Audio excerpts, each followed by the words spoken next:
Hello, হ্যাঁ বলো। সারাদিন কোথায় ছিলা? অসুস্থ মানুষ আর কোথায় থাকবো, বাসায় শুয়েছিলাম। একদম মিথ্যা কথা বলবা না। সত্যি, সারাদিন বাসায় শুয়েছিলাম। তাহলে বিকালে যে তোমাকে দেখলাম লেয়ার পার্কে দাঁড়িয়ে একটা মেয়ের সাথে কথা বলতেছো। আরে আমার পাগলেই, আমি ডাক্তারের কাছে গেছিলাম। আসার সময় হঠাৎ করে আমার এক ক্লাসমেটের সাথে দেখা।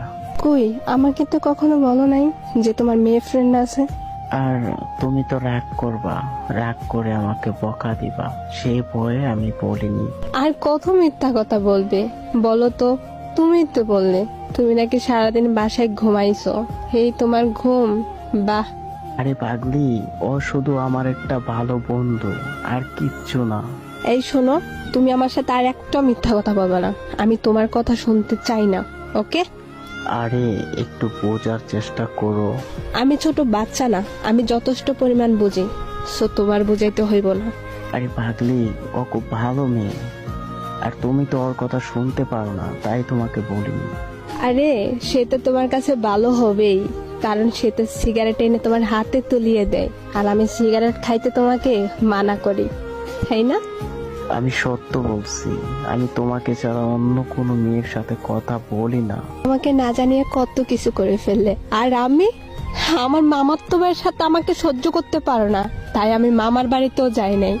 আর তুমি অন্য মায়েকে নিয়ে ঘুরতে যাও। ওই মেয়ের মাঝে কি আছে যেটা আমার মধ্যে নাই? যে কারণে তুমি আমাকে ছাড়া অন্য মায়ের সাথে ঘুরতে যাও।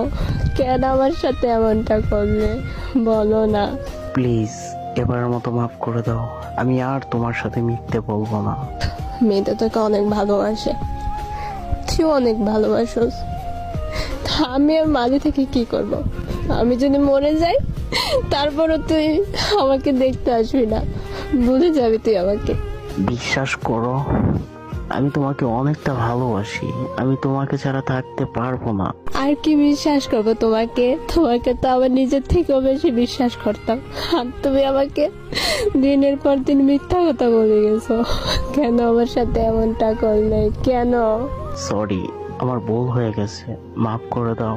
আর কিছু শুনতে চাই না, আর কাউকে আমি সুযোগ দিতেও চাই না। অনেক দেখেছি আমি তোর কাছ থেকে, শুধু আমি কষ্টই পাইছি। তার থেকে ভালো আমার মরে যাওয়া। আমি মানছি আমার ভুল হয়ে গেছে, এবার মতো মাফ করে দাও। জানি তোকে ছাড়া থাকতে আমার অনেক কষ্ট হইব, কারণ আমি তোর সাথে 1 মিনিট কথা না বলে থাকতে পারি নাই। আর এখন আমি সারাটা জীবন